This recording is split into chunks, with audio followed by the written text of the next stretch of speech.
Agora você vai ficar bem informado sobre a sua saúde. Você sabia que através da cor da sua urina você pode saber muitas informações a respeito de como está o seu organismo? A gente vai conversar com o Dr. Mário Henrique Elias de Matos. Ele é urologista e professor de urologia da Faculdade de Medicina do ABC. Seja bem-vindo mais uma vez, tudo bom? Obrigado pelo convite mais uma vez. A gente que agradece. Antes de falar sobre as cores e os tipos de urina que podem existir, é interessante a gente saber qual é a função da urina no nosso organismo. Para que ela serve? A urina, na verdade, é um veículo que o organismo tem para poder eliminar tudo aquilo que não nos interessa. Tá. Seja por um excesso, então se o organismo tem líquido demais, por que segurar esse líquido? A gente vai, então, eliminá-lo.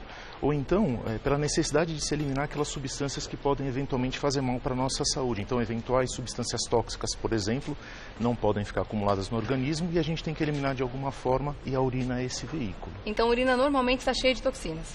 Exatamente. Não necessariamente toxinas, por exemplo, vitaminas. Então, ingerimos vitaminas na alimentação, o organismo entende que nós temos essas vitaminas em quantidade ideal, não há necessidade, então, de fazer reserva, a gente acaba jogando fora pela urina. Entendi. Exatamente. E qual é a coloração e o tipo ideal de urina de uma pessoa saudável? O ideal é que a nossa urina se apresente aquele amarelo bem clarinho. Lógico, tem aquele cheirinho habitual, mas não muito forte. Então, uma urina de cor, digamos, saudável deve ser clarinha, um amarelo bem clarinho. A gente tem um exemplo da urina saudável aqui? Isso. Essa primeira, né? Esse primeiro exemplo, uma urina de cor bem clarinha. Tá.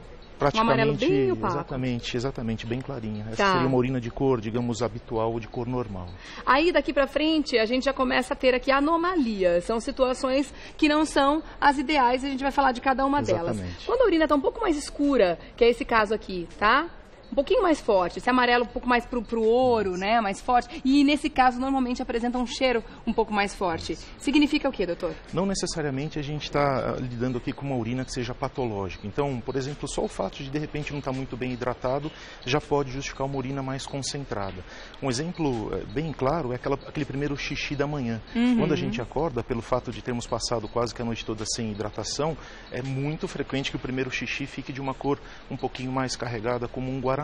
Mas isso não significa que existe um problema. Não há significado que seja patológico. Agora vamos imaginar um cenário, um paciente que tem esse tipo de urina, queixando-se de ardência para urinar, de febre, dor no pé da barriga. Opa, uma urina concentrada, escura como essa, nesse tipo de cenário, pode ser indicativo de uma infecção urinária. Ah, tá. Então se essa coloração, se esse tipo de urina vem ao longo do dia, também acompanhada de algum outro sintoma, é bom ficar em alerta. Exatamente. Mas se não tem outro sintoma, se você está com uma urina assim ao longo do dia, significa no mínimo que você tem que tomar mais água. Exatamente. É isso? Esse vira um termômetro. Então, como é que a gente ensina os pacientes no consultório a mais ou menos entenderem como eles devem se hidratar? Uma das orientações é justamente observar o aspecto da urina. Tá. Um xixi clarinho, como na primeira amostra, indica que você está bem hidratado, e uma urina mais carregada, uma urina mais concentrada e com odor um pouquinho mais forte, pode ser indicativo de que você precisa tomar um pouquinho mais de líquido, né? Tem gente que acredita que a urina tem que ser praticamente branca para dizer que o corpo está hidratado como se deve. Daqui a pouco você fala sobre isso. Doutor, muita gente acha que tomando quantidades grandes de água ou de líquidos ao longo do dia, aí sim eu vou ter uma urina ideal, que é aquela urina quase que transparente. É um bom sinal isso ou não? Ter a urina bem clarinha é algo importante, mas não quer necessariamente dizer que ter uma urina límpida, quase que transparente da cor do líquido que a gente bebe, indica que a pessoa esteja absolutamente saudável. O maior exemplo é um tipo de insuficiência renal onde o rim ele é incapaz de jogar para fora as toxinas, ele só consegue jogar a água. Então, esse paciente ele tem rins que não funcionam adequadamente, mas mesmo assim ele continua espolhando a parte líquida. Mas do ponto de vista prático não é só isso que interessa, ele tem que jogar para fora as toxinas. Então é um exemplo bem típico de uma situação onde os rins podem estar gravemente doentes e a gente continua fazendo xixi e com essa peculiaridade. Geralmente é uma urina límpida da cor da água que a gente bebe. Então, é importante fazer exame de urina a cada quanto tempo? Não há uma regra do ponto de vista rotineiro. É claro que depende muito de como a gente se apresenta. Se você tiver alguma alteração que seja mais característica na cor da sua urina, especialmente se você tiver algum tipo de sintoma urinário, procurar por um médico, seja um clínico ou até mesmo um urologista para fazer um exame de urina acaba sendo interessante. Então, rotineiramente não. A gente vai fazer se tiver algum tipo de suspeita, seja na coloração ou mesmo no odor da urina, ou se estiver acompanhada essa alteração de algum tipo de queixa urinária. As mulheres normalmente fazem quando os médicos pedem o check-up, né? O ginecologista normalmente costuma pedir para quem faz os check-ups anuais, né? Aí acaba fazendo e ficando mais tranquila então, também. As mulheres quando vão ao consultório consultório ginecológico para fazer a rotina, via de regra fazem esse exame, assim quando os homens também vão... Exatamente, a urina 1 geralmente é a cultura para se procurar algum tipo de germe que possa justificar uma infecção. Ah, certo. Vamos falar dessas colorações aqui, que tem gente pensando, nossa, mas tem urina nessas cores? E pode indicar um problema muitas vezes muito grave de saúde, Exatamente. Né? Essa urina bem escura, chamada de urina preta, tem um problema acontecendo no Nordeste aí, que algumas pessoas estão morrendo de uma doença que até então, muita gente está dizendo que é uma doença misteriosa, é verdade? Existem algumas situações em medicina onde a gente acaba sofrendo um processo que a gente chama de miólise, que é a quebra de musculatura. Tá. No músculo a gente tem um pigmento que chama-se mioglobina, que também tem essa característica de deixar, digamos assim, a urina um pouco mais avermelhada, um pouco mais escura. Então, esse tipo de urina escura, como a gente vê aqui, parece até um refrigerante à base de cola, pode eventualmente ser indicativo desse tipo de processo, desse tipo de problema no músculo, e aí a gente teria a tal da mioglobinúria. Mas também uma urina escura como essa pode indicar problemas de fígado. O fígado também produz um determinado pigmento, e quando o fígado está doente, a gente pode começar a perceber a urina dessa cor. Então, é sinal de alerta, deve se procurar por um médico para fazer a investigação caso a urina se apresente escura, muito escura, como a gente está vendo aqui nesse exemplo. Tá certo. Eu volto já para saber em que situações a urina pode ficar nessa coloração aqui, ó, quase vermelha, né? Azul e também alaranjada. Daqui a pouco o doutor conta tudo pra gente, tá bom? São os sinais de alerta que o nosso organismo dá pra gente, né? Voltando, a gente vai continuar falando sobre essas colorações aqui, né? O doutor Mário vai explicar pra gente em que situações, doutor, que a urina pode ficar vermelha. Essa talvez seja a situação, digamos, com maior potencial de perigo, né? Nós chamamos isso de hematúria, é a presença de sangue na urina. Ah, sim. Geralmente, via de regra, quando a gente tem sangue na urina, por trás existe alguma doença urinária com maior potencial de seriedade. Bem importante.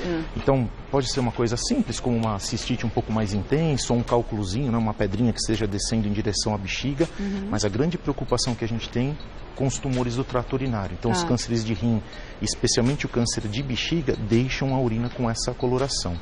Então, aquele homem ou mulher, especialmente aqueles que fumam, uma vez que o hábito de fumar cigarros é um fator de risco para os cânceres do trato urinário, se eventualmente apresentarem uma urina de coloração avermelhada, é um sinal de alerta, deve-se procurar por um médico urologista para fazer essa investigação. Agora eu estou vendo que a urina azul está acompanhada de um remedinho aqui. Isso, exatamente. Urina azul, hein, gente?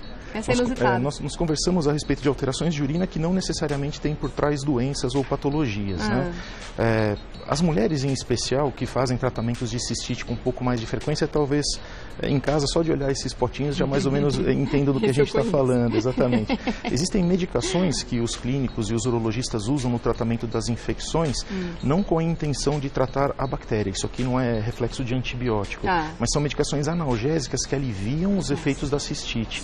E essas medicações, geralmente, elas têm pigmentos que são bem típicos, né? Então, aqui a gente tem um tipo de medicação que deixa a urina com uma cor meio azulada, meio esverdeada. Um outro medicamento que deixa a urina com uma cor de um amarelo bem forte, um amarelo ouro bem intenso.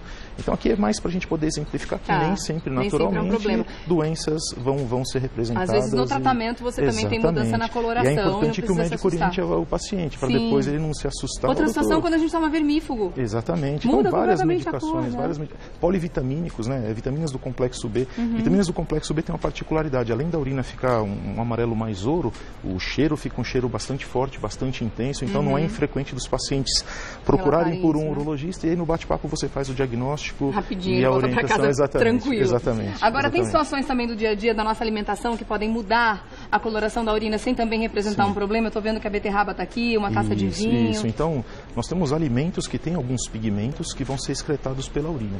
Então, a beterraba tem alguns pigmentos que vão deixar a urina mais avermelhada. O aspargo pode deixar a urina um pouquinho mais esverdeada. O beta-caroteno, que é algo que a gente encontra com uma certa frequência em grande quantidade, por exemplo, na cenoura, pode deixar a urina um pouquinho mais amarelada também. A gente trouxe aqui o vinho tinto, que deixa a urina um pouquinho mais concentrada e com odor também um pouquinho mais típico por conta dos taninos. Então, mais uma vez, exemplos de situações onde não existe uma patologia por trás na alteração da coloração da urina. Agora, existem questões físicas, pessoais, que podem deixar a urina daquela pessoa numa coloração específica, sem que naturalmente a pessoa tenha um problema? Tem a pergunta aqui, ó, do Jorge, ele quer saber o seguinte: a minha está igual à segunda, aquela ali, né?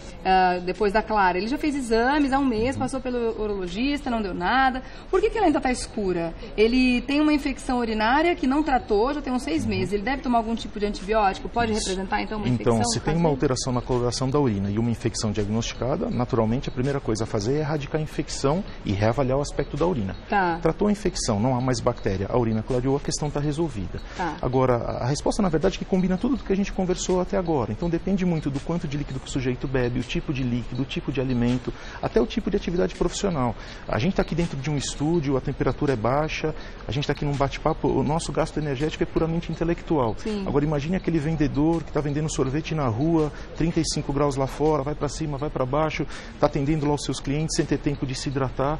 É de se imaginar que a urina dele fica um pouco mais carregada. Sim. Então, na verdade, é difícil de identificar um fator único para justificar uma eventual alteração da urina. Via de regra, são vários fatores que juntos vão levar a essa modificação, mas sempre com essa conotação, essa ideia de que não necessariamente trata-se de uma doença quando a nossa urina muda o seu aspecto. Daqui a pouquinho eu quero que você diga pra gente também em que situações a urina pode ficar espumosa. A gente Legal. não tem ela representada aqui, mas é uma situação também importante da gente comentar. Maravilha. Também quero saber quantidade de água ideal por dia e quantas vezes a gente deve urinar ao dia também. Ok. Daqui a pouquinho Maravilha. eu quero saber do doutor em que situações que a urina pode ficar espumosa. Isso.